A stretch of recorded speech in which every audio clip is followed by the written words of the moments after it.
আল্লাহর কোরআনটাকে পড়ো, আর এই কোরআন দ্বারা নিজের জিন্দেগিটাকে বান্দা তুমি গঠন করে নাও। তোমার পুরা জিন্দেগিটা চালানোর পথে কোরআনটাকে যদি ফলো করে নিতে পারো তো আমার এক আল্লাহকেই তোয়াক্কা করা হওয়া যাবে। কিন্তু কপাল বড় খারাপ আমাদের, আল্লাহর কোরআনটাকে রমজান এলে ধরলাম, 1 বছর পরে পরে রমজানে পড়ার জন্য পাগল পারা হয়ে গেলাম। এটাকে আলমারির মধ্যে ঈদের নামাজের পরের দিন বই গিলাফ লাগাইয়া এরপরে কোরআনটাকে আলমারির উপরে রেখে দাও, আর পরে না 1 বছর পরে রমজান আসলে আবার ধরে। কিন্তু না রে মুসলমানেরা, আল্লাহ পাক যে মায়া করে তোমারে কোরআন দিয়ে দিলেন, আল্লাহর কোরআন তুই পড়ো। নির্দিষ্ট কোন সময় আমার আল্লাহ নির্বাচন করে দেয় নাই। ফজরের নামাজের পর থেকে নিয়ে ঘুমাতে যাওয়ার আগ পর্যন্ত বান্দা পড়তে পারবা, রাতের বেলাও পড়তে পারবা, দিনের বেলাও পারবা। নির্দিষ্ট কোনো সময় আল্লাহ ধার্য করে দেয় নাই। তবে রমজানে পড়লে একটা হরফের বদৌলতে আল্লাহ 70টা নেকি দিবে। এখন যদি পড়ে নাও একটা হরফের বদৌলতে আল্লাহ 10টা নেকি দিয়া দিবে। পৃথিবীর যত গ্রন্থ, যত বই বান্দা তুমি আর আমি পড়ি না কেন, এই যে ইউটিউবে ঢুকে ঢুকে নিজের সময় লস করে করে কত সিনেমা ছবি দেখলা। হে যুবকেরা, এমন কোন নাটক নাই যেই নাটকটা তুমি দেখলা না। যেদিন থেকে নাটকের একটা পোস্টার বের হয়ে গেল, ফেসবুকে ঢুকে ঢুকে কোন সময় রিলিজ হবে এটা দেখার জন্য পাগল পারা হয়ে গেল। শুধু তাই না, বিভিন্ন ছায়া ছবি, বিভিন্ন সিনেমা দেখার জন্য পাগল পারা।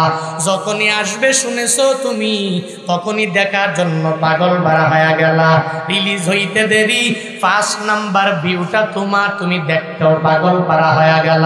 কিন্তু আল্লাহর কোরআনটাকে যতক্ষণ ছবি আর সিনেমা দেখলা, হে মুসলমানদের যুবকেরা, ততক্ষণ যদি কোরআনটাকে হাতের মধ্যে লইয়া লইয়া তিলাওয়াত করতে পারতা, আর তিলাওয়াত করে করে কিছু অনুবাদ শিখে শিখে বাস্তব জীবনে আমল করতে পারতা, তাহলে বাংলাদেশের মুসলমান না, সারা বিশ্বের মুসলমানদের বর্তমানে এই অবস্থায় দুর্গত হতো না, ঠিক কিনা? আল্লাহ তোমারে বড় একটা গাইডলাইন দিয়া দিলেন, কোরআন। এই কোরআন পড়ো। ও সিরাজগঞ্জের মুসলমানেরা, এই কোরআন পড়ে পড়ে নিজের জিন্দেগিটা গঠন করে নাও। আল্লাহর কোরআন যদি পড়ো, আল্লাহকে ইতাআত করা হয়ে যাবে। 2 নম্বরে আল্লাহ পাক জানায়া দিলেন কোরআনের পরে, এরপরে হাদিসে যাও, নবীর সুন্নতের উপরে আমল করে নাও। নবীর সুন্নতের উপর আমল কেমনে? একটা ব্যানার টানাইয়া পুরো একটা বছর পরে পরে যদি আমি নবীর জন্মদিনে যদি রেলি করার মাধ্যমে নবীর সুন্নত পালন করি, কেমন হয়ে যাবে? বলে 1 বছর পরে পরে একবার নবীর সুন্নত পালন করব, বাকি সময়ে গালের মধ্যে দাড়িটাও লম্বা করব না। নবীর সুন্নত অনুযায়ী নেসপেশাক আমি সুন্দর করে যদি পড়তে না পারি, নবীর সুন্নতে মুআক্কাদা আল্লাহ পাকের ফরজে আইন যদি নামাজ আদায় করতে না পারলাম, ওই নবীর প্রত্যেকটা সুন্নত আমি যদি পুরা জিন্দেগিতে চলার পথে আমি যদি সুন্দর করে এইগুলোকে জিন্দা যদি করতে না পারলাম, তাহলে একটা সুন্নতের আমল দিয়া নবীর ইতাআত করা হয় না। এলাকার মেম্বার যদি বলে, ও আমার ওয়ার্ডের লোকেরা আমাকে তুই ফলো করো, ওই মেম্বার বলার পরে একটা জিনিস ফলো করলে ফলো করা হবে না। মেম্বারের চলার পথে সব কিছু মেম্বারের ফলো করা লাগবে।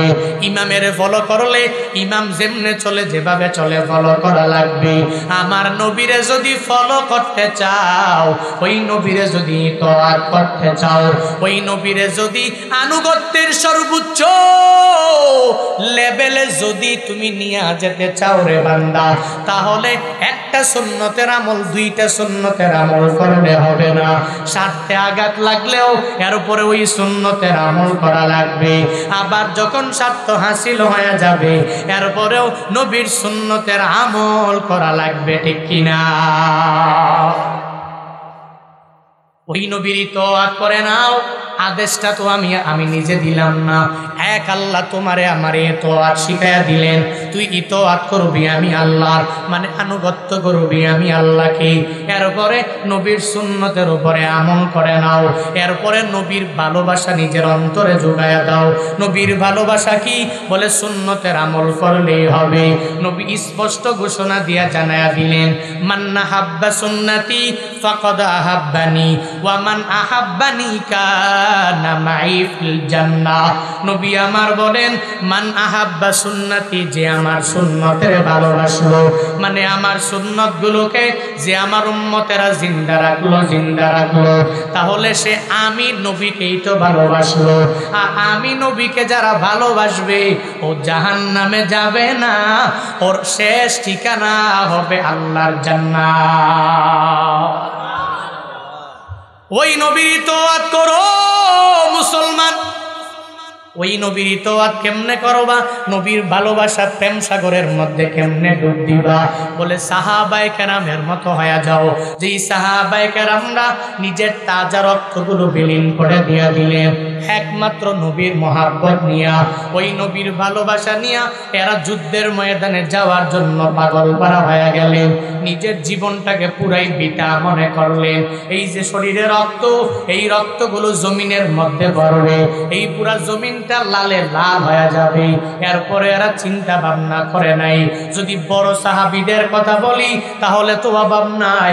ছোট্ট ছোট্ট নবীর সাহাবী যারা, এরাও নবীর জন্য কি পরিমাণ পাগল পারা হয়ে গেলেন। হযরতে বেলালের দিকে এ বান্দা তাকায়া দেখ, উমাইয়া এত বড় জুলুম করার পরেও, নির্যাতন করার পরেও, হযরতে বেলালের পরেও আহাত শব্দটা মুখ থেকে ফেলে দেয় না। এরপরেও নবীর ভালোবাসা বাদ দেয় না।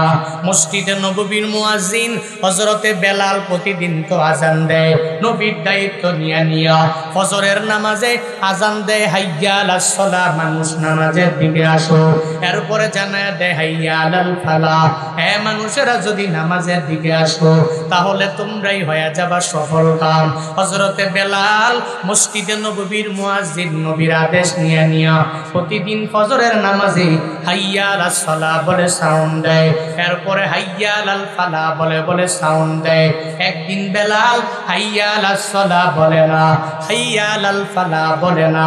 একদিন হঠাৎ করে আমার নবীর অনুমতি পাইয়া ওই মাইকের মধ্যে, মাইক ছাড়া ওই মসজিদে নববীতে দাঁড়াইয়া ওখানে মিনারার মধ্যে সুন্দর করে সাউন্ড দিয়া দিল, হাইয়া আলাল জিহাদ। প্রতিদিন বেলাল আজান দেয়, আসো ও মুসলমানেরা, তোমরা নামাজের দিকে আসো আর সফলতার দিকে তোমরা দৌড়াইয়া আসো।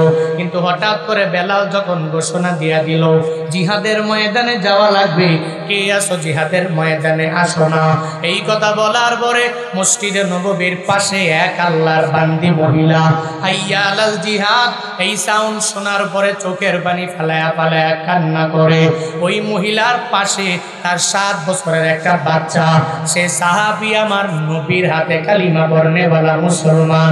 এই ছোট্ট বাচ্চাটা ওই মায়ের পাশে, ওই জায়গায় মায়ের কান্না দেখে চোখের পানি ফালায়া বাচ্চাটাও কান্না করে। কেন কান্না করবে না?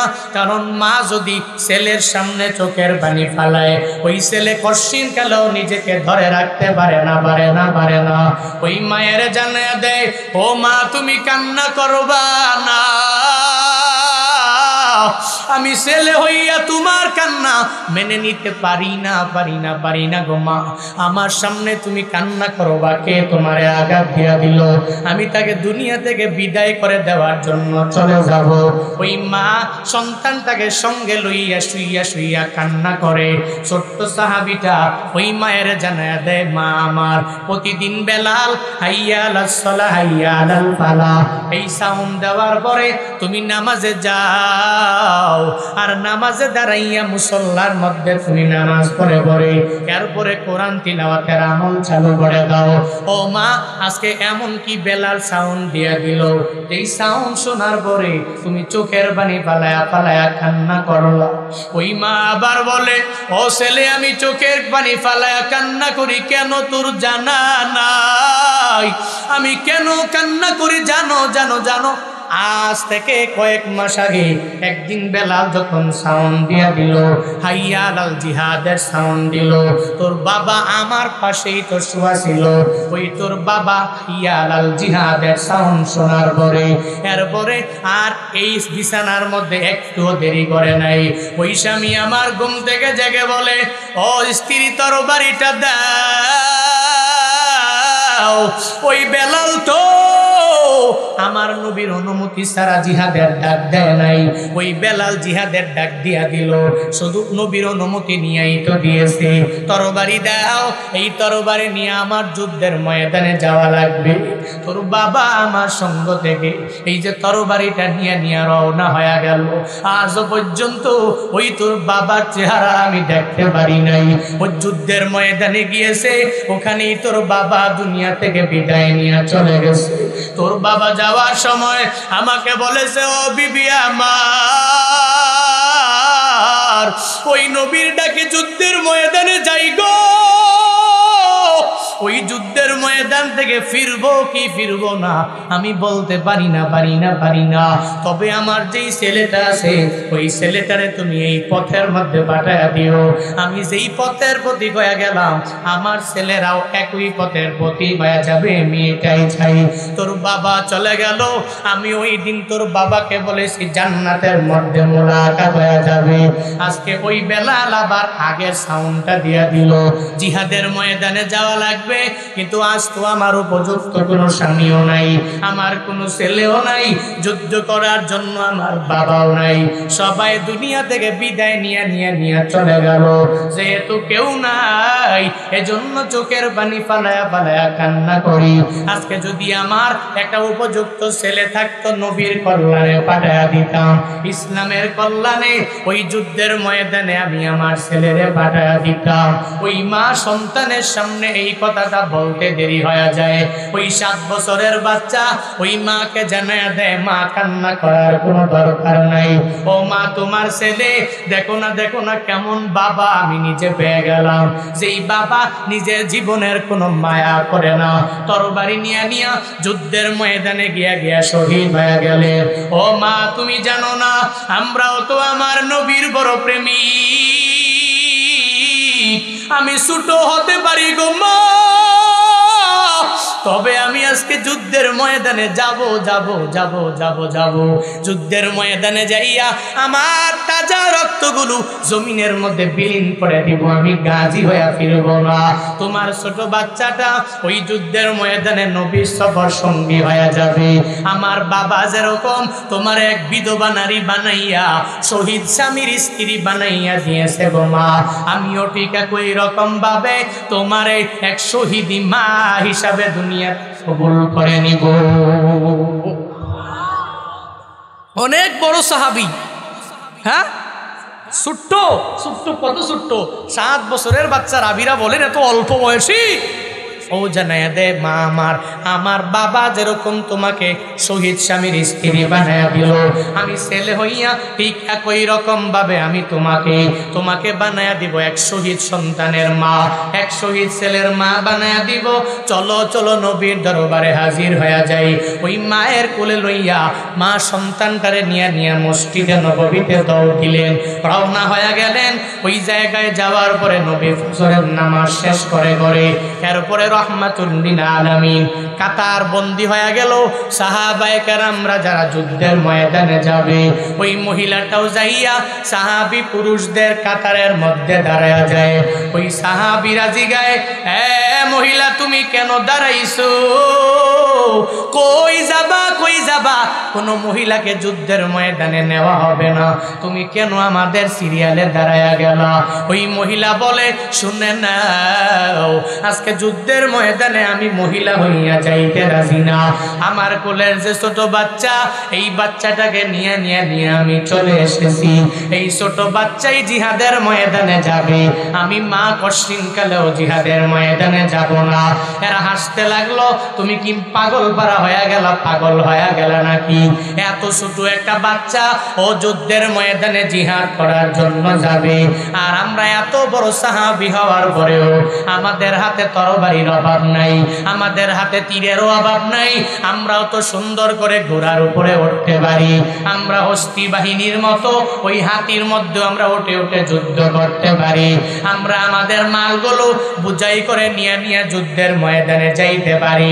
তোমার এই ছোট বাচ্চা ও যুদ্ধের ময়দানে যুদ্ধ করতে পারবে না।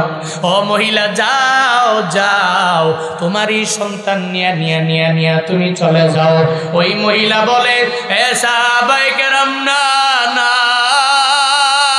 অনেক পরিমাণ বড়, যাও যাও, হে ছোট্ট সাহাবী, ওয়াদা দিয়া দিলাম, তুমি চলে যাও, তুমি বড় হয়ে যাওয়ার পরে আমি নবীকে সঙ্গে লইয়া, আমি নবী তোমাকেও সঙ্গে লইয়া যুদ্ধের ময়দানে উপস্থিত হয়ে যাব।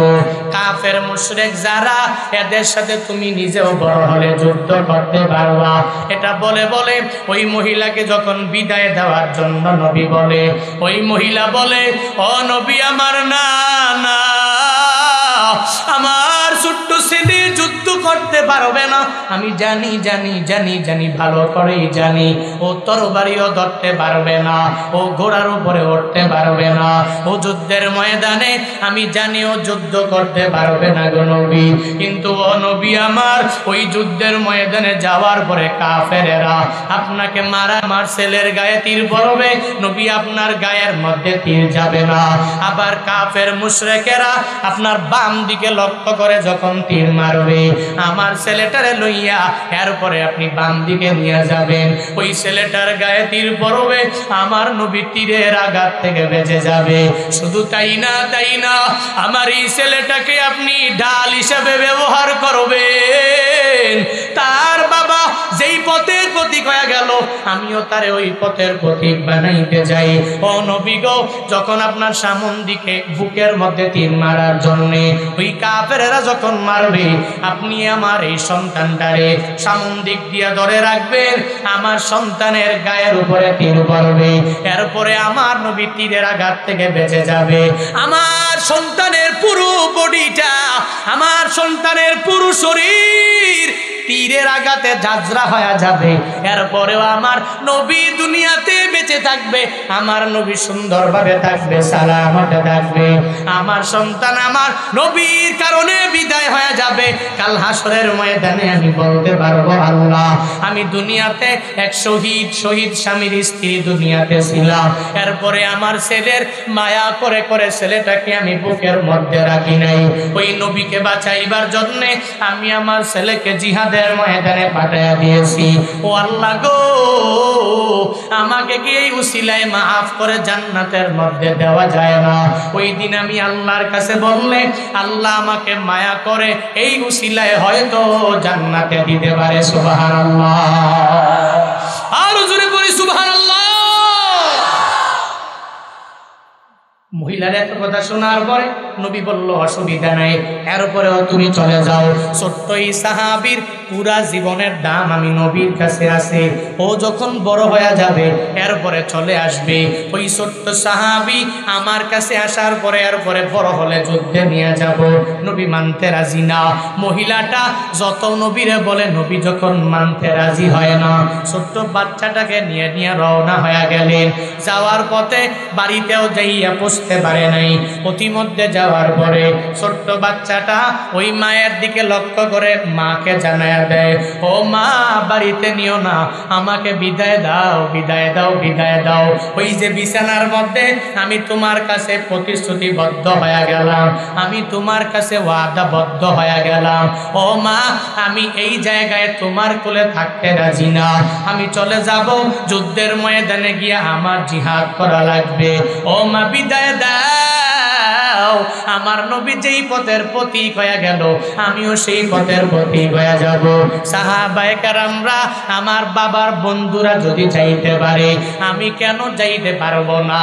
ওই মায়ের কুল থেকে লাফ দিয়ে নবীর দরবারে দৌড়ায়, নিজের তাজা রক্তগুলো জমিনের মধ্যে বিলীন করে দেওয়ার জন্য দৌড়ে যায়। আর নবীর সামনে যাওয়ার পরে নবী বলে, ছোট্ট সাহাবী, আবার তুমি কেন আসলা? তোমাকে বিদায় দিয়া দিলাম, কেন আসলা?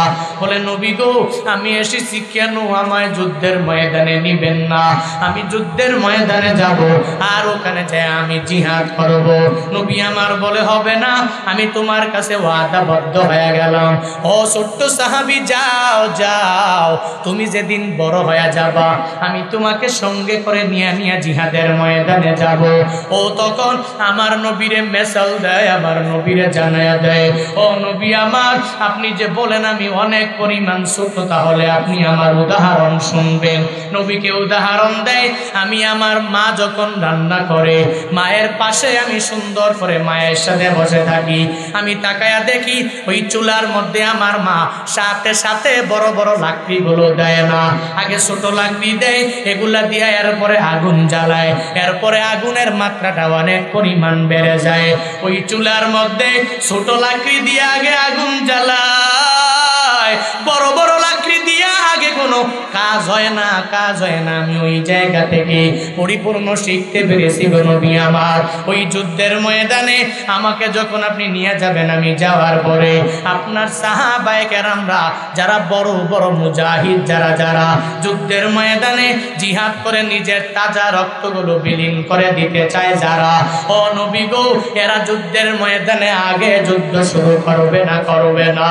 আমি ওই যুদ্ধের ময়দানে সবার সামনে দাঁড়ায়া থাকবো। ওই জায়গায় আমি দাঁড়াইয়া ওই কাফের মুশরিক বেঈমানের বিরুদ্ধে প্রথম তীরটা যখন আমি এদের দিকে ছুঁড়ে মারবো, মারার পরে এরা বড় পাগল পারা হইয়া এরা টেনশনে পড়ে যাবে, এত ছোট বাচ্চা, সেই ছোট বাচ্চা হওয়ার পরেও তীর মেরে দিল। ওই যুদ্ধের ময়দানে আমি যখন তীর মারবো, আমার বুকের মধ্যে লক্ষ্য করে করে প্রথম তীরটা যখন এরা মারবে, ও নবী, সাহাবায়ে কেরামরা বেঁচে যাবে। নবী আপনি বেঁচে যাবেন, আমি ছোট্ট সাহাবীর মাধ্যমে ওই যুদ্ধের ময়দানে যুদ্ধের দামামা আমি ছোট্ট সাহাবীর মাধ্যমেই বাঁচবে। কি পরিমাণ ঈমানওয়ালা, এর উপরেও নবীকে জানায়া দেয়, ও নবী আমার, আপনি আমাকে বলেন নেন নেন, সাথে আমাকে নিয়ে যান। নবী এর উপরেও বলে, ছোট্ট সাহাবী, তোমাকে নেওয়া হবে না, হবে না। এই যে ছোট্ট সাহাবীর আলাপ আর আমার মদিনাওয়ালা নবীর আলাপ, আমার আল্লাহ দেখে কি দেখে না? আল্লাহ দেখে না? আল্লাহ পাক দেখছেন। আল্লাহ পাক জিব্রাইলের মাধ্যমে পাঠায়া দিলেন, ও জিব্রাইল, যাও যাও, আমার নবীকে গিয়া জানায়া দাও, ওই নবী ছোট্ট সাহাবীকে যুদ্ধের ময়দানে নিতে যায় না। আমার নবীর কাছে গিয়া বলো যে এই ছোট্ট সাহাবীকে আমার নবীজি গণনায় ধরে না, অন্য সাহাবীদেরকে গণনায় ধরে। ও জিব্রাইল, আমার নবীর কাছে গিয়া জানায়া দাও, জান্নাতের মধ্যে আল্লাহ পাক বড় একটা লিস্ট করেছেন, ওই লিস্টের প্রথম কাতারের প্রথম নামটা আজকে যুদ্ধের ময়দানে শহীদ হয়ে যাবে যারা যারা যারা, আল্লাহ পাক জান্নাতে একটা লিস্ট তৈরি করেছে, ওই লিস্টের প্রথম নাম ওই ছোট্ট সাহাবীর নাম। নবীর মায়া নাই কি তোমার, কেমনে দুঃখ দাও যে আবার, নামাজ পড়ো রোজা রাখো প্রথম ঘাটি কাফনে, নবী বিনে কে তরাবে পলসিরাত মিজানে, নবী বিনে কে তরাবে পলসিরাত মিজানে। চলো চলো চলো মুমিন, চলো নবীর সন্ধানে, নবী বিনে কে তরাবে পলসিরাত মিজানে, নবী বিনে কে তরাবে পলসিরাত মিজানে। এমন রেতিম নবী আমার, পিতা মাতা নাই যে তার, এমন বেতিম নবী আমার, পিতা মাতা নাই যে তাহার, এরপরেও কত মারা মারলো তারে দুশ্মনে, নবী বিনে কে তরাবে পুলসিরাত মিজানে, নবী বিনে কে তরাবে পুলসিরাত মিজানে। চলো চলো চলো মুমিন চলো নবীর সন্ধানে, নবী বিনে কে তরাবে পুলসিরাত মিজানে, নবী বিনে কে তরাবে পুলসিরাত মিজানে। মারহাবা। নবী ছাড়া পারবে কেউ? ওই নবীকে ভালোবাসতে সাহাবারা কম না বেশি? আহা বলে না, কম না বেশি? আমগো মতো, আমি বক্তার মতো, আপনার মতো না, এরা এত পরিমাণ ভালোবাসছে। বলার উদ্দেশ্য কি জানো? নবীর সুন্নতের আমলটা আজ করতে পারি না, যুদ্ধের ময়দানে যাওয়া লাগে না, যাই না, ডাক আসে না, কিন্তু এরপরেও দাড়িগুলো একটু লম্বা করবো তাও পারি না, একটু জুব্বা পরবো তাও পারি না, একটু টুপিটা মাথায় লাগায়া দুনিয়াতে চলাফেরা করব তাও পারি না। কেমন মুসলমান হলাম? নবীর সুন্নতের আমলগুলো করতে রাজি না। কই জিহাদের ময়দানে তো যাওয়া লাগে নাই, কই কোথাও তো ডাক আসে নাই, শুধুমাত্র নবীর সুন্নতের আমলগুলো জিন্দা করব এতটুকু পর্যন্ত আমি পারি না। আল্লাহ যদি হাসরের ময়দানে এই ছোট্ট সাহাবীকে জিজ্ঞেস করে, আর যদি আমাকে এক সাইডে দাঁড় করায় হাসরের ময়দানে, আল্লাহ যদি বলে আমার এই ছোট্ট বান্দা নবীর খাঁটি উম্মত হইয়া নিজের তাজা রক্তগুলো বিলীন করে দিতে পাগল পারা হয়ে গেল, কই তো তো যুদ্ধের ময়দানে যাওয়া লাগে নাই, জিহাদ করতে যাওয়া লাগে নাই, তুই নামাজ পড়তে পারো নাই, তুই রোজা রাখতে পারো নাই, তুই আমল করতে পারো নাই, নবীর সুন্নতের আমলগুলোকে তুই জিন্দা করতে পারো নাই, আজকে জবাব দাও। ওদিন আল্লাহর কাছে জবাব দিয়ে জান্নাতে যাওয়া যাবে? কথা বলেন না কেন? জান্নাতে যাওয়া সম্ভব না। আমি তো মাঝে মাঝে ভাবি, চিন্তা করি, আল্লাহ যদি হাসরের ময়দানে আমগো লগে আর সাহাবায়ে কেরাম আর তাবিঈনদের সাথে যদি মিলায়, হায় হায়, হিসাব দিয়ে জান্নাতে যাওয়া সম্ভব হবে না, ইম্পসিবল হয়ে যাবে, একদম ইম্পসিবল হয়ে যাবে। এজন্য ভাই দোয়া করা, আল্লাহর কাছে বলা, আল্লাহ নবীর সুন্নতের আমল করার তুমি তৌফিক দাও। এটা আল্লাহর কাছে বলা, আল্লাহ ইবাদত করতে পারি না, তুমি ইবাদত করার তৌফিক দাও, এটা আল্লাহর কাছে বেশি বেশি বলা লাগবে। আল্লাহুম্মা হাসিবনি হিসাবান ইয়াসীরা, ওইটা দুয়ার মধ্যেও বলা লাগবে। নবী আমার শিখায়া দিয়া গেলেন, নবী মুনাজাতের মধ্যে পড়তেন, ও আল্লাহ আমার হিসাবটাকে তুমি সহজ বানায়া দিও। নবীর তো কোনো হিসাব নাই, এরপরেও নবী কেন বারবার বলে, এরপরে নবী বারবার কেন করে? মাররাতান না, আর নবী মিরারান মিরারান মিরারান, একবার না, দুইবার না, 5 বার না, 10 বার না, নবী শতবার, 1000 বার না, বারবার বারবার বারবার, সহস্র অধিকবার ওই নবী ওই মুনাজাতের মধ্যে আল্লাহর কাছে দোয়া করে। এর মাধ্যমে আমার নবী দুইটা উদ্দেশ্য নিয়ে করে। শুধু তাই না, যেই নবীর জিন্দেগিতে কোনো গুনাহ নাই, এরপরেও নবী কেন বারবার তাওবা করে? যেই নবী নিজের তাওবার ব্যাপারে নবী নিজেই জানায়া দিলেন, ইয়া আইয়ুহান নাস ইন্নী আতুবু ইলাইহি ফি কুল্লি ইয়াউমিন মিয়াতা মাররা, হে মানব জাতির দলেরা, তোমরা আমার মাওলার দরবারে তাওবা করো, আমিও তো তাওবা করি। কয়বার জানোনি? 1 বার না, 2 বার না, 3 বার না, আমি নবী পুরা দিনে মিলাইয়া 100 বার আমার মাওলার দরবারে তাওবা করি। যেই নবীর আগে পিছে সব গুনাহগুলো মাফ হয়ে গেল, আজকে তোমার আমার এত পরিমাণ গুনাহ, এত পরিমাণ অপরাধ, নাই নামাজ, নাই রোজা, নাই যাকাত, নাই হজ, না কোনো আমল করতে পারলাম, এরপরেও আমার মতো অহংকারী আর কেউ নাই।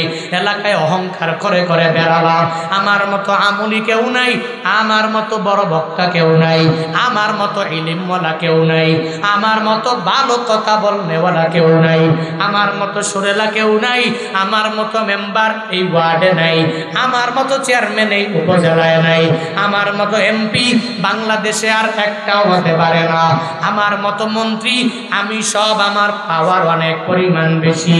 এই চিন্তা নিয়ে নিয়ে আশরাফুল মাখলুকাত আগায়া যায়। এরা মনে করে আমি বড়, দুনিয়ার কোনো বান্দাই বড় না। অথচ ওই নবী কি সুন্দর করে মুনাজাতে নবী বলতেন, আল্লাহুম্মা জাআলনি সাবুরা ওয়া জাআলনি শাকুরা ওয়া জাআলনি ফি আইনি সাগীরা ওয়া ফি আ'য়ুনিন নাসি কাবীরা। ওই নবী মুনাজাতে দোয়া করতেন, হে মালিক আল্লাহুম্মা জাআলনি সাবুরা, ও আল্লাহ তুমি আমারে সাবির বানায়া দাও, মানে ধৈর্য ধারণকারী বানায়া দাও। এর উপরে নবী আমার মাওলার কাছে দোয়া করতেন, ও আল্লাহ তুমি আমারে শুকরগুজার বান্দা বানায়া দাও। হে সিরাজগঞ্জ শাহজাদপুরের মুসলমানেরা, নিজেকে যদি শুকরগুজার বান্দা বানাও তাহলে আমার নবীর উপরে আমল করা হবে। ওই নবী কি পরিমাণ শুকরগুজার জাননি রে বান্দা, উহুদ পাহাড়টা পুরাটা স্বর্ণ দিয়া ভরাট করে করে আল্লাহ পাক দেওয়ার জন্য নবীকে ওয়াফার করে জানায়া দিলেন, ও নবী আমার, আপনার টাকা পয়সার জন্য কারো কাছে যাওয়া লাগবে না, দিনারের জন্য কারো কাছে যাওয়া লাগবে না। আপনার সামনে উহুদ পাহাড়, উমরা করার জন্য মক্কা মদিনায় গেছেন যারা, উহুদের পাহাড়টা ছোট না বড়? হ্যাঁ, এত পরিমাণ বড়। ওই উহুদ পাহাড় পরিমাণ স্বর্ণ দিয়া গোল দিয়া আল্লাহ পাক নবীকে দেওয়ার জন্য অফার করে। নবী আমার বলে, না না ও আল্লাহ, আমার উহুদ পাহাড় পরিমাণ স্বর্ণ দরকার নাই, তুমি আমাকে যা দিয়েছো আমি এক বেলার খাবার পাইলে আলহামদুলিল্লাহ বলে নিব, আর যদি খাবার না পাই আমি সবর ধরব। হে বান্দা, ডিপ্রেশনে পড়ার কোনো দরকার নাই, চিন্তার মধ্যে পড়ার কোনো দরকার নাই। একটু চিন্তা মুক্ত হয়ে বান্দা আমার আর তোমার সবার আগায়া যাওয়া লাগবে। এই যে এখন তো যুবকেরা একটু বিপদে পড়লে আত্মহত্যা করার জন্য চেষ্টা করে নেয়, নিজের বউয়ের সাথে একটু কথা কাটাকাটি হয়ে গেলে নিজে আত্মহত্যা করার জন্য পাগল বাড়া হয়ে যায়। আবার বলে এই জিন্দেগিতে আর কোনো মেয়ে ভালো লাগবে না, আর জিন্দেগিতে আমি প্রেমও করব না।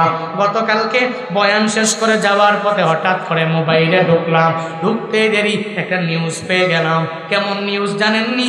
এই আপনাদের যুবকদের মতো জামালপুর এলাকায় বাড়ি, সদর উপজেলার এক যুবক, সে কয়েক মন দুধ মাথার মধ্যে ঢালে, আর নিউজ রিপোর্টাররা যাইয়া তাকে জানায়, তুমি কেমন হয়ে গেলা, এত মন দুধ তুমি কেন মাথার মধ্যে ঢালতে আরম্ভ করলা? কারণটা কি?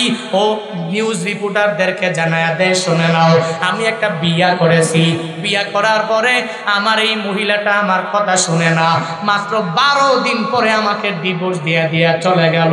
আমিও নিয়ত করেছি আমার জিন্দেগিতে আর আমি বিয়া করব না, এই দুনিয়াতে আর কোনো মেয়েও আমার ভালো লাগে না, এই দুনিয়াতে স্বার্থপরে ভরা, এজন্য 7 মণ দুধ কিনে এনে এরপরে মাথার মধ্যে ডাইলা ডাইলা গোসল করে করে ও সবাইকে জানায়া দেয়, আমার স্ত্রী 12 দিনে যদি আমাকে ডিভোর্স দিয়া দিয়া চলে যেতে পারে তাহলে এই মেয়ে জাতিকে বিশ্বাস করা যাবে না, এই মেয়ে জাতিকে কশিনকালেও কোনো ভালোবাসা দেওয়া যাবে না।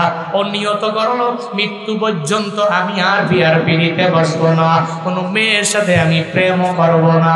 এই যে যুবকের এই আত্মহত্যার মতো একটা বড় একটা সিদ্ধান্ত যুবক নিতে পারলো, আবার পুরো জিন্দেগিতে কোনো বিয়াও করবে না, ওই নবীর সুন্নতটাও মানতে সে রাজি না।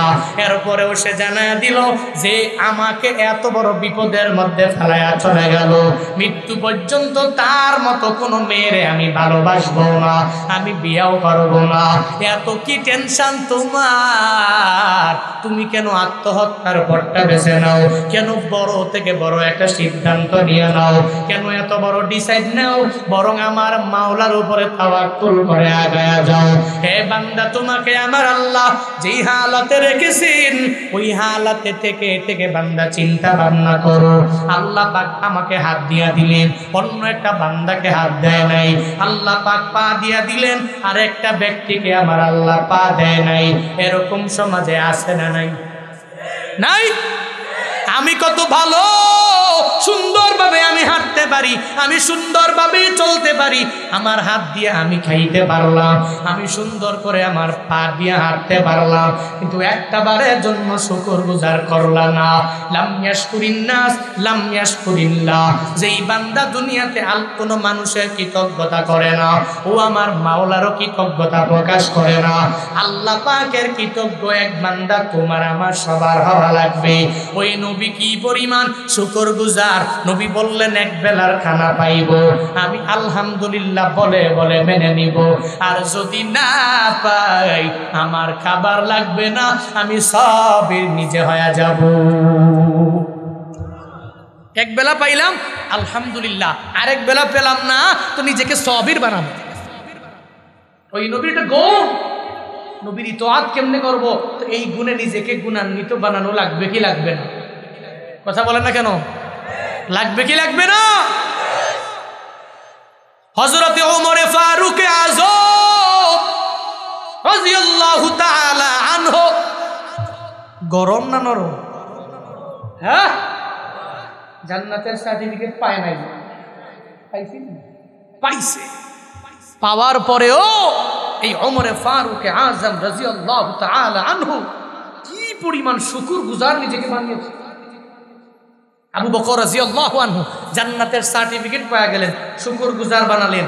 আলী রাদিয়াল্লাহু আনহু শুকরগুজার হয়ে গেলেন জান্নাতি হওয়ার পরেও। তারা যদি মনে করতেন ঠিক আছে আলহামদুলিল্লাহ জান্নাতের সার্টিফিকেট পেয়ে গেলাম, এখন নিজের মতো করে চলি, এখন নিজের মতো করে অপচয় করি, নিজের মতো করে যা মন চায় মন চাহি জিন্দেগি চালাই, পারতো না?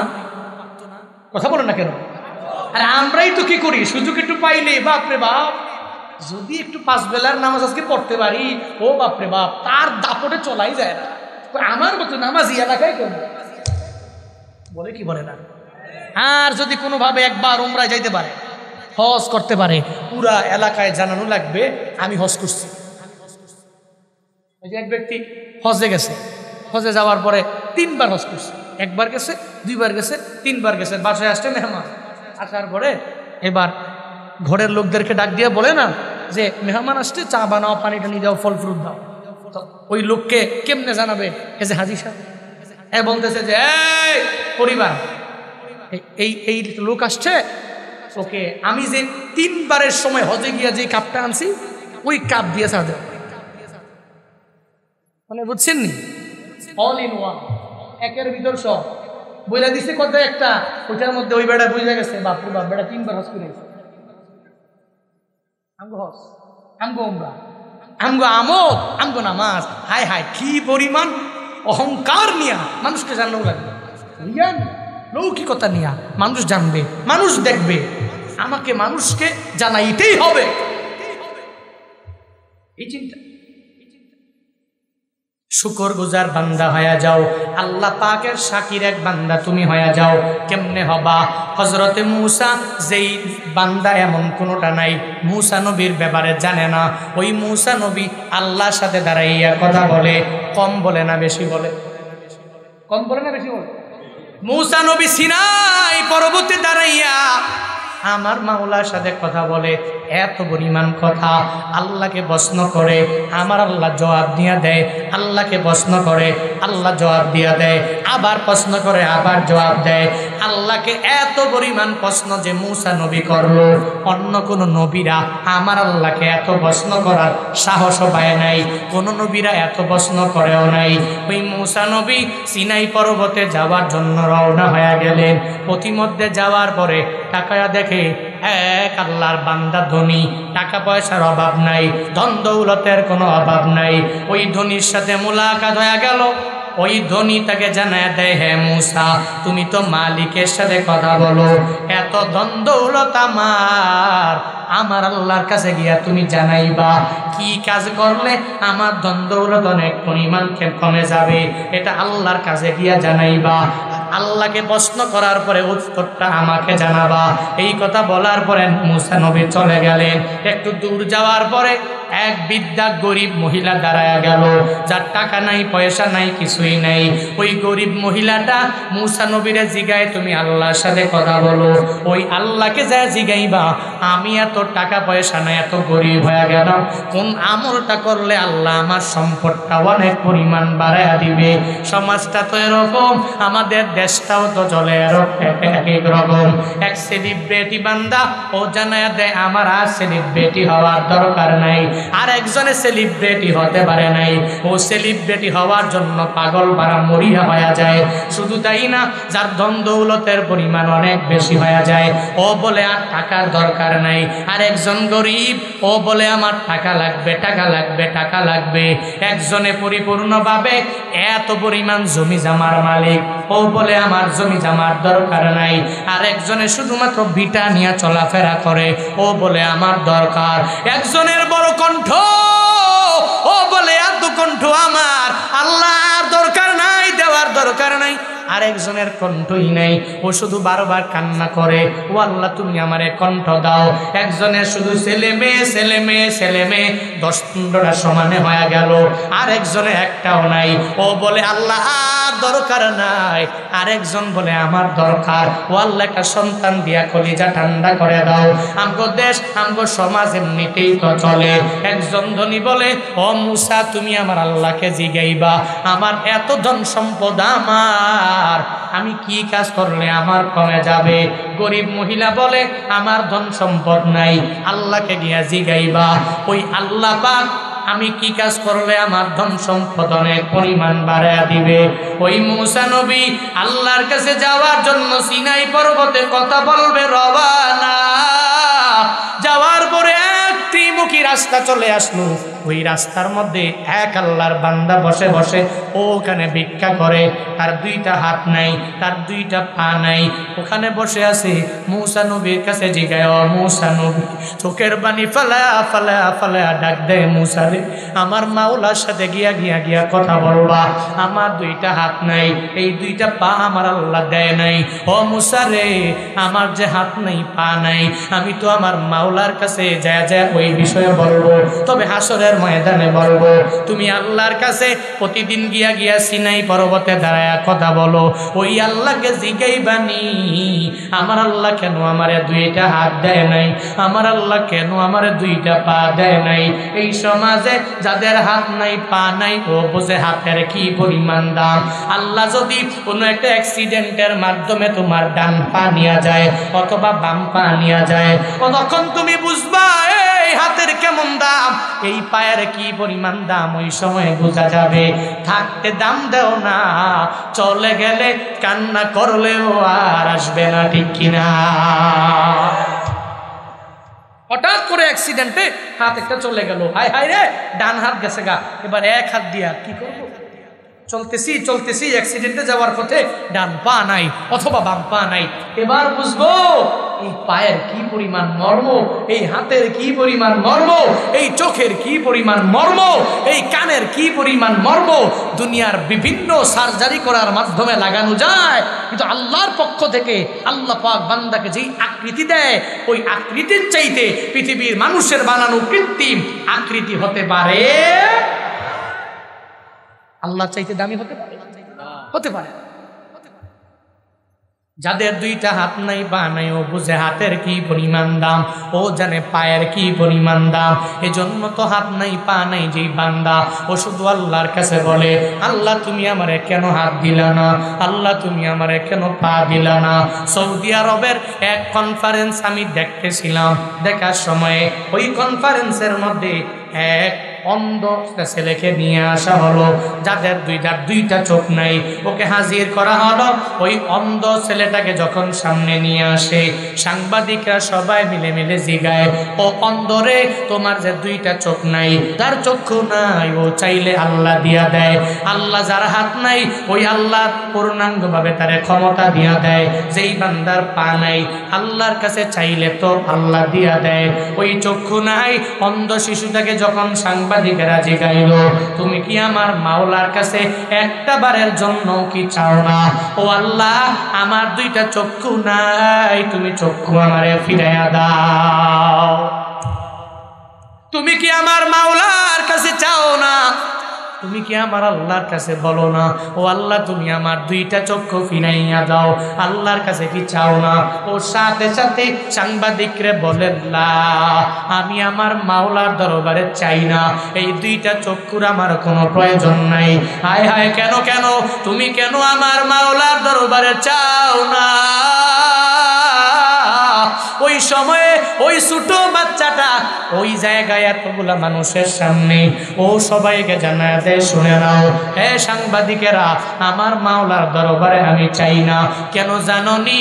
আল্লাহ হাসরের ময়দানে আমাকে যখন জিজ্ঞাসা করবে, হে আমার বান্দা, আমি তো তোমাকে দুনিয়াতে দুইটা চোখ দেয় নাই, তো তুমি আমার কাছে এখন কি চাও? আমি ওই হালাতে আমার আল্লাহর কাছে ওই সময় আমি বলবো, ও আল্লাহ তুমি আমারে হাত দিয়েছো, পা দিয়েছো, আমাকে দুইটা চক্ষু তুমি আল্লাহ দাও নাই। এই চক্ষু দিয়ে আমি আমার মা দেখতে কেমন আমি দেখি নাই, এই চক্ষু দিয়ে আমার বাবার মাধ্যমে আমি দুনিয়াতে এসেছি, বাবা দেখতে কেমন আমি দেখি নাই, আমার বাবার চেহারা আমি দেখলাম না, আমার মায়ের চেহারাও আমি দেখলাম না, আমার পরিবারে এতগুলো সদস্যের চেহারাও আমি দেখতে পেলাম না। ও আল্লাহ, এজন্য আমার আর কোনো আফসোস নাই, আমার আর কোনো চাহিদা নাই। আমি যে তোমার কাছে চলে আসলাম, এই পুরা দুনিয়াতে আমি একটা বারের জন্য চোখে দেখতে পাই নাই, কিন্তু একটা বারের জন্য আমি আল্লাহ তোমার কাছে চাই নাই। এই হাসরের ময়দানে আমাকে যে দুইটা চক্ষু দাও নাই, এই দুইটা চক্ষুর বদৌলতে তুমি আমাকে জান্নাতটারে দিয়া দাও। আল্লাহ হাসরের ময়দানে আমাকে হয়তো এই দুইটা চক্ষুর উসিলা দিয়া হাসরের ময়দানে বড় প্রতিদান জান্নাত আমাকে দিয়া দিতে পারে। আল্লাহ পারে না? ছোট্ট মানুষ, এরপরেও কি পরিমাণ ইমানওয়ালা, জান্নাতের জন্য পাগল ভাড়া। যার হাত নাই, পা নাই, চোখ নাই, ও বোঝে আর কি পরিমাণ দাম। বলতেছিলাম মূসা নবীকে জিজ্ঞাসা করার পরে মূসা নবী চলে গেলেন সিনাই পর্বতে দাঁড়াইয়া আমার মাওলার সাথে এত পরিমাণ কথা বলে, আল্লাহর সাথে বলতে লাগলেন, আল্লাহ তোমার সাথে কথা বলার সময় আসতে সময় আমার সাথে মোলাকাত হয়ে গেল। কার মোলাকাত হয়েছে? বলে আল্লাহ একজন ধনীর মোলাকাত। কি বলেছে রে মূসা? ওই ধনী বলেছে তার এত টাকা পয়সা হিসাব করে রাখতে পারে না, ও আল্লাহ তুমি কমায়া দাও।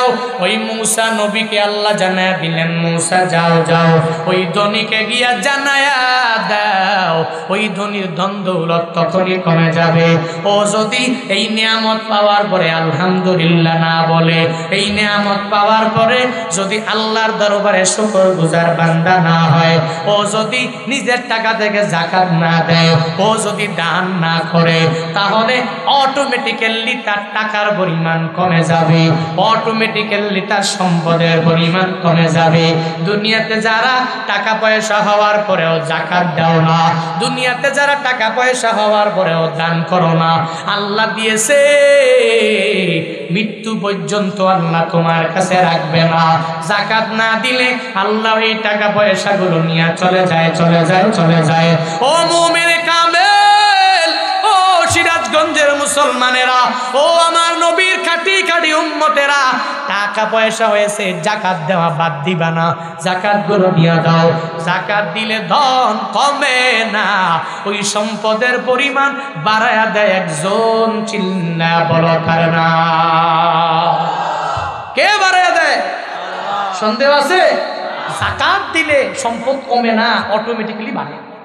এরপরে বিয়া, বিয়া করে না অনেকে, বউরে খাওয়াবো কি, চালাবো কেমনি, ভয় পায়, ডিপ্রেশনে পড়া লাগবে, সন্তান বাড়বে, লোক সংখ্যা বাড়বে, এই চিন্তা নিয়ে দেখবেন মাঝে মাঝে কিছু ব্যক্তি, কিছু কিছু যুবকরা ওরা নিজেরা বিয়া করে। বিয়া করো, বিয়ে করার পরে বরকত হবে, বরকত হবে, বরকত হবে, অবশ্যই হবে। হ্যাঁ, জন্য বিয়ে করা লাগবে, অল্প বয়সে করো। জুনায়েদ আল হাবিবের কথা করবা। আমি এখন প্রায় গেলে ওয়াজের বয়ানে, বয়ানের মধ্যে বিয়ের বিষয়ে বয়ান কেন করি? বিয়ে করলে যুবক দ্বারা অন্যায় হবে না, অ্যাপ্রেজিং হবে না, ও কোনো মেয়ের সাথে খারাপ আচরণ করবে না, ও গুর গুর গুর গুর করে একটা বাইক নিয়ে মাইয়ার পিছে দৌড়াবে না, স্কুল ছুটি হলেই আর স্কুলের ওই বারান্দার কিনারায় গিয়ে দাঁড়াবে না, মহিলা মাদ্রাসা ছুটি হয়ে গেলেই গুর গুর করে এই মাইয়ার পিছনে দৌড়াবে না। একটা বিয়া করে দেখো, আল্লাহ আল্লাহর কসম তোমার পরিবারে বরকত হবে, দাম্পত্য জীবন সুখময় হবে, একটা গুনাহমুক্ত জিন্দেগি হবে, ঠিক কিনা?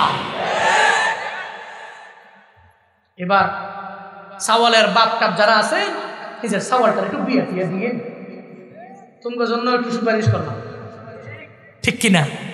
ওর দ্বারা অন্যায় হবে না। আমাদের সমাজে এখন তো বিয়েটাকে গুরুত্ব দেওয়া হয় না, একেবারে সুন্দর করে প্রতিষ্ঠিত হইয়া দুই পায়ে খাড়াও, এত দুই পায়ে খাড়ায় আছে, দুই পায়ে খাড়াও, 40 বছরে গিয়া বিয়া করো, 35 বছরে বিয়া করো। এই যে মা বাবা সন্তানকে ইচ্ছা করে এই সন্তানের কামাই খাবে, এই চিন্তা নিয়ে সন্তান যদি বিয়ে না করান, সন্তান বিয়ে করলে উল্টাপাল্টা হয়ে যাবে, ওর বউয়ের কথা মানবে, ওর শাশুড়ি হয়ে যাবে, বুদ্ধিদাতা অনেকেই হয়ে যাবে, বুদ্ধি দিবে, এই চিন্তা নিয়ে যদি ছেলেকে বিয়ে না করান, খুদার কসম করে বলি 30 বছর বয়স পর্যন্ত ও যত অন্যায় করবে এর একটা দায়ভার আপনার কাঁধের উপরেই পড়বে। এই জন্য অল্প সময়ে বিয়ে করা লাগবে যুবক, পারবে না ইনশাআল্লাহ? উল্টাপাল্টা না, এটা হালাল ওয়েতে নাকি নবীর সুন্নাত অনুযায়ী এরপরে করা লাগবে। আল্লাহ পাক সেই তৌফিক দান করুক। এবার হুজুর বলছে বিয়ে করতে, বাড়িতে যায় টেলিফোন করে প্রেমিকারে বললেই হবে না, চলো পালিয়ে যাই। এই পালানো সম্পর্কের বিয়া তো আমাদের সমাজে এখন অনেক পরিমাণ বেশি, এটা না? তোমার আব্বা আম্মাকে বলো, তোমার পরিবারকে বলো, তোমার গার্ডিয়ানকে বলো, এরপরে বলে কয়ে সুন্দর করে একটা সুন্দরভাবে সবার অনুমতিক্রমে একটা সুন্দর বিবাহ বন্ধনে নিজেকে আবদ্ধ করো, পরিবারে বরকত হবে। তবে মা বাবার মনে আঘাত দিয়ে না যুবক, আঘাত দিয়ে, আঘাত দেওয়া যাবে না, বুঝায়া শোনায়া, মা বিয়া লাগবে, হ্যাঁ বাপ বিয়া লাগবে নাকি আবার যৌতুক টৌতুক নেবে তোমরা? হ্যাঁ, যৌতুক লওয়ার তো বিভিন্ন কায়দা আছে, কায়দা আছে। ওই যে দেখতে আসলে পরে বলে যে ওই যে ঘটককে শিখাইয়া দেয়, আমার ছেলের কিন্তু অনেক কিছু লাগবে, ওর চাহিদা হলো ও মেয়ের বাড়ির কাছ থেকে অনেক কিছু নিবে। সেটা বলার পরে ঘটক যাওয়ার পরে সবাই একসাথে বসেন, মেয়ের পক্ষ আর বর পক্ষ কনে পক্ষ একসাথে বসার পরে একটা কমিটমেন্ট করে, কাবিন টাবিন কত টাকা হবে, বিভিন্ন বিষয়ে কমিটমেন্ট করে। ওখানে যাওয়ার পরে ঘটক বলে যে শোনেন, এখানে যে এই ছেলে এত স্মার্ট ছেলে, ও বাইক ছাড়া চলতেই পারে না, বাইক ছাড়া চলতেই পারে না। এই জন্য অ্যাক্সিডেন্টের হাত থেকে বাঁচানোর লক্ষ্যে বাইক একটা দিলে মনে হয় ভালোই হয়। যৌতুক নেওয়ার স্টাইল দেখেন, ঘটককে শিখাই দিছে ঘরের মধ্যে একটা টিভি আনবি, কেমনে বলবি, শিখাই দিছে। ও এসে বলতেছে শোনেন, এই ছেলে কিন্তু রাত 1টা বাজে প্রতিদিন বাসায় ফিরে। কেন? ঘরে টিভি নাই, দোকানে টিভি, এবং দোকানে থাকলে দোকানে টিভি দেখবে, 1টা বাজে বাসায় আসবে, আপনার বউ জাহান্নামে, বউ চিন্তা তার নাই তো এখন কি করা লাগবে, একটা টিভিও দেওয়া লাগবে। বুঝছেন নি কায়দা কৌশল?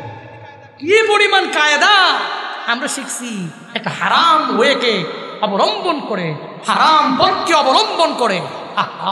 আল্লাহ পাক যৌতুক মুক্ত বিবাহ অবিবাহিত প্রত্যেকটা যুবকদেরকে করার তৌফিক দান করুন, সকলে বলি আমিন। এই যুবকরা যারা অবিবাহিত যৌতুক মুক্ত বিয়া করব, হাত তোলো, হাত তোলো ইনশাআল্লাহ, হাত তোলো ইনশাআল্লাহ। যারা বিয়ে করছেন এরা হাত তুললেন না, বিপদ আছে। লিল্লাহি তাকবীর। আল্লাহ পাক কবুল করে, সকলে পড়ি আমিন। বিয়ে একটা কইরা আবার দ্বিতীয়টা করার জন্য যাবেন, বাংলাদেশের এমন কোনো মেয়ে নাই আপনাকে আরেক মেয়ের কাছে বিক্রি করবে। এটা সৌদি আরব হলে হতে পারে, ইচ্ছা করেই যারা হুরমা আছে, মহিলারা আছে, স্ত্রীরা তার স্বামীকে ইচ্ছা করে বিয়ে করায়। আর বাংলাদেশে যত বছর যাই হোক, যত টাকাওয়ালা হোক আর যাই হোক, ওখানে গেলে যদি শুনতে পারছে যে আরেক মেয়ের সাথে কোনোভাবে কিছু একটা আছে, আল্লাহ পাক বুঝ দান করুন, আল্লাহ পাক সঠিক পথে আমাদেরকে পরিচালিত করুন। তারা করেছেন, আপনারা কষ্ট পেয়েছেন নাকি? যাকাত দিলে বরকত দেয় কে? বিবাহ করলে দাম্পত্য জীবন সুখময় করে কে? ওখানে বরকত দিয়ে ভরপুর করে দেয় কে? আমি বিয়ে করার আগেও আমাদের এই যে সাইদ আহমদ অনেকে ছিল, এরপরে আমাদের যারা বন্ধু বোর্ড আছেন, রায়হান টায়হানরা আছে, সবাইকে বললাম যে করব। তো যারা করেছেন ওরা প্রত্যেকেই বলেছেন করো, দেখবা আল্লাহ পাক কি পরিমাণ বরকত দেয়। আলহামদুলিল্লাহ, গত বছরও আমি তো প্রোগ্রামই করেছি, এবছর আমি প্রোগ্রামই করি, আল্লাহ পাক বরকত দিচ্ছে আলহামদুলিল্লাহ। আমি নিজে চাক্ষুষ প্রমাণ। এজন্য ভাইরা, একটু তোমাদেরকে হাত জোর করে বলি, সময় হলে জেনার কাজ বাদ দিয়ে, মেয়েদের পিছে হুর হুর করে চোখের জেনা করা বাদ দিয়ে, কানের জেনা করা বাদ দিয়ে, হাতের জেনা করা বাদ দিয়ে, লজ্জাস্থানের যে গুনাহগুলো আছে এই গুনাহগুলোকে নিজেকে হেফাজত করার লক্ষ্যে অল্প টাইমে বিয়ে করো, আল্লাহ পাক বরকত দিবে। সকলে বলি ইনশাআল্লাহ। আল্লাহ তৌফিক দান করুক, সকলে বলি আমিন। আমরা যাকাত দিব, আল্লাহ বরকত দিবে, ঠিক আছে না ইনশাআল্লাহ? মুসা নবী, মনে আছে কথা নাকি? মনে আছে, মনে আছে? মুসা নবী বললেন, এই ধনী, তুই যাকাত দেওয়া বন্ধ করে দাও, না শুকরিয়া করো, অটোমেটিক তোর ধন সম্পদ কমে যাবে। চলে গেলেন একটু দূরে, ওই যে ব্যক্তি বলছিল মহিলা টাকা নাই পয়সা নাই কিচ্ছু নাই, আল্লাহর কাছে বলল, আল্লাহ কি করলে আমার সম্পদ বাড়ায়? মুসা নবী ডেকে বলে, ও মহিলা শুনে নাও, তোমার ধন সম্পদ নাই, টাকা পয়সা নাই, আমি তোমাকে জানালাম আল্লাহ বলেছেন তুমি যদি ধন সম্পদ বাড়াইতে চাও তাহলে শুকরগুজার বান্দি তুমি হয়ে যাও। আল্লাহ পাক নিজেই তো কোরআনের বিভিন্ন জায়গায় ওয়াদাবদ্ধ হয়ে গেলেন, আমার যেই বান্দারা শুকরগুজার করবে আমি আল্লাহ অটোমেটিক বান্দাকে বাড়ায়া দিব। লা ইন শাকারতুম লা আযীদান্নাকুম। আল্লাহ পাক নিজেই জানায়া দিলেন যেই মানুষেরা, যেই আমার বান্দারা শুকর আদায় করবে অটোমেটিক আমি আল্লাহ বান্দাকে বাড়ায়া দিব, অনেক পরিমাণে বাড়ায়া দিব। আল্লাহর খাজানার মধ্যে বান্দা তোমার জন্য কমতি ভরে নাই, কমতি হয় নাই, তোর যখন যা লাগবে আমার মাওলার দরবারে চাও, আল্লাহ অনেক পরিমাণে বাড়ায়া দিবে। এজন্য শুকরগুজার বান্দা হলে লাভ না লস? হ্যাঁ, এই দুনিয়াতে কত লাগবে তোমার, কত লাগবে তোমার, আমার মাওলার জান্নাতের চাইতে বড় না, ওই জান্নাত আমার মাওলার দরবারে কামনা করো। আল্লাহ পাক বলেন, এক আল্লাহর ইতোয়াত তুই করে নাও, দুই নম্বরে নবীর ইতোয়াত করে নাও। মানে আল্লাহর ইতোয়াত কেমনে করবা? আল্লাহর কোরআন দ্বারা নিজের জিন্দেগিটা গঠন করে নাও। দুই নম্বরে আমার মদিনাওয়ালা নবীর ইতোয়াত করে নাও, ওই নবীর আনুগত্য করে নাও। আর পর আল্লাহ বলেন, ফাইন তাওয়াল্লাউ ফাইন্নাল্লাহ ফাইন্নাল্লাহা লা ইউহিব্বুল কাফিরিন। আল্লাহ পাক বলেন, যারা এরপরেও মুখ ফিরে নিল, মানে আল্লাহকেও মানল না, রসুলকেও মানল না, ফাইন তাওয়াল্লাহ, যারা মুখ ফিরিয়ে নেয়, ও নবী আমার এদেরকে আপনি জানিয়ে দেন আল্লাহ কাফেরদেরকে ভালোবাসেন। ভালোবাসেন? আল্লাহ মুমিনদেরকে ভালোবাসে, আল্লাহ কাফেরদেরকে ভালোবাসে না। আল্লাহ মুশরিকিনদেরকে ভালোবাসে না, আল্লাহ শিরিক করনেওয়ালাদেরকে ভালোবাসে না। আল্লাহ বলে, নবী আমার যারা এরপরেও আল্লাহকে মানে নাই, নবীকে মানে নাই, এই যে এত বয়ানগুলো করলাম, বয়ানের পরে সার সংক্ষেপ কথা হলো, এক আল্লাহর ইতআত, দুই নম্বরে নবীর সুন্নতের ইত্তেবা।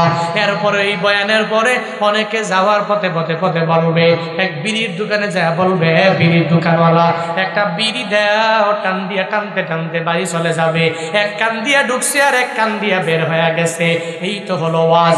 এরপরেও সে মুখ ফিরে নিবে, এমন শ্রোতাও আমাদের সমাজে আছে না? না, 3 ঘন্টা বয়ান করার পরে চলে যাচ্ছে, আইতেও খাইছে বিড়ি, যাওয়ার সময়ও দোকানদারের কাছে বিড়ি দে। আর তুই না বয়ান শুনে আসছো, এই 2-2.5 ঘন্টা বয়ান শুনে মানুষে তো 5-6 ঘন্টা ওয়েটিং এ থাকে, এরপরে এলে খায় আর কি, বাদ দেবে না, হুজুররা কত কথাই কয়, বিড়ি দে, শেষ। এই 2 ঘন্টার ওয়াজ সব পানির সাথে ধুলোর সাথে মিশাইয়া বিড়ি দে, বিড়ি টানতে টানতে টানতে টানতে আইসেও টানতে টানতে, যাইতেও টানতে টানতে বাড়ি। এক প্রোগ্রামে আমি নিজে বয়ান টয়ান শেষ করে যাচ্ছি, গাড়ি দিয়ে যাবার পথে শ্রোতারা তো যায় না, তো এদেরকে ওভারটেক করবো, দেখতেছি একজনে চাদর টাদরে বুড়া চাচায় মুড়ি দিয়া মাত্র মুনাজাত দিয়া সুন্দর করে বাড়ি যাচ্ছে, এর হাতের ওই কোনার মাঝে ফাঁকি করে এমনি করে আবার কেমন জানেন দেখায় না, সুন্দর করে এমনি। যখন দেখি হুজুরের গাড়ি আরো গুছায়, এত জানে না আমি বুড়া হুজুর না, আমি জুয়ান, আমি সবই দেখি, চোখের পাওয়ার মাত্র শুরু হয়েছে। আমি বললাম, দেখছো নি, হায় হায় এই বয়ান গেল। আল্লাহ পাক বুঝদান করুন। ফাইন তাওয়াল্লাউ ফাইন্নাল্লাহ, এত কিছু বলার পরেও যারা মুখ ফিরে নিল, এরা এক আল্লাহর ইত্তেবাও করতে পারলো না, নবীর সুন্নতের উপরে আমল করতে পারলো না। আল্লাহ পাক বলেন, ও নবী আমার জানায়া দাও, যারা কাফিরিন হয়ে গেল, মানে কুফরি করে, অস্বীকার করে, আল্লাহ মানে না, রাসূল মানে না, এদেরকে আমি আল্লাহ নিজেও ভালোবাসি না।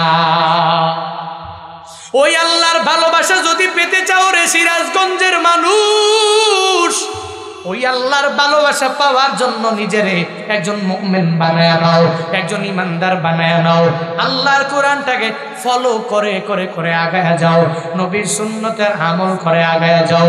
এ বিশাল ময়দান থেকে কোন কোন বান্দা তৈয়ার আছো, আমি এক আল্লাহর ইতোয়াত করব, আনুগত্য করব, মানে আল্লাহর কোরআনটাকে মেনে মেনে চলবো, এরপরে নবীর সুন্নতের উপরে আমল করব। কোন কোন বান্দা পারবেন? দুইটা হাত তুইলা মালিককে দেখায়া দেন, ও দয়ার মালিক, কুদরতের নজর দিয়ে তুমি তাকায়া দেখো আল্লাহ, শাহজাদপুরের মুসলমানেরা, সিরাজগঞ্জের মুসলমানেরা, এই বান্দারা, আয় আল্লাহ এক আল্লাহ তোমার ইতোয়াত করবে। এর মানে এর আগে কোরআন দ্বারা জিন্দেগি গঠন করতে পারে নাই, আজ থেকে চেষ্টা করবে, এরপরে নবীর সুন্নতের উপরে আমল করবে, নবীর সুন্নতগুলো জিন্দা করার জন্য চেষ্টা করবে। আয় আল্লাহ প্রত্যেককে তুমি কোরআন দ্বারা জিন্দেগি গঠন করার তৌফিক দিয়া দাও, নবীর সুন্নতের উপরে আমল করার তৌফিক দিয়া দাও, ওই নবীর ইতোয়াত করার তৌফিক দাও, আনুগত্য করার তৌফিক দাও। আয় আল্লাহ তোমার খাস বান্দা তুমি বানায়া নাও, আমিন। আর জোরে পড়ি আমিন। পারবো তো ইনশাআল্লাহ? পারবো তো ইনশাআল্লাহ? আল্লাহর কোরআনটাকে ফলো করব, 2 নম্বরে নবীর সুন্নতের উপরে আমল করব। কেমনে? দাড়িগুলো একদম চাপা চাপ কইরা, হ্যাঁ হ্যাঁ, এই যে কয়েকদিন আগেও তো দেখলাম নবীর ভালোবাসায় স্লোগান দিচ্ছে আর দৌড়াচ্ছে, বাপরে বাপ, মনে হয় লুঙ্গি খুলে যাবে খুলে যাবে ভাব। ওমা, এ দেখি যে দাড়ি টাড়ি কামায়া বিশ্ব নবীর আগমন, কি নবীর ভালোবাসা প্রেম সাগরে ডুব দিয়ে তুই আগাও, কিন্তু নবীর সুন্নত গুলো মানতে পারবো না, তুমি কেমন আশিক, তুমি কেমন মুসলমান? তুমি নবীর উম্মত দাবি করো, সুন্নাহ মানো না, নবীর অপমানে তোমার হৃদয় কাঁদে না,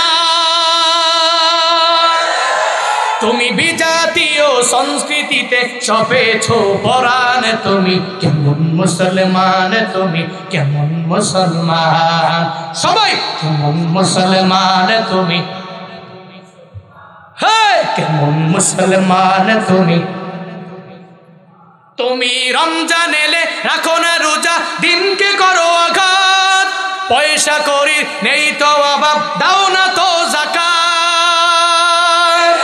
তুমি ইমানদারির বড়াই করো, নেই তোমার ইমান, ইমানদারির বড়াই করো, নেই তোমার ইমান, তুমি কেমন মুসলমান তুমি, কেমন মুসলমান তুমি, কেমন মুসলমান, কেমন মুসলমান তুমি।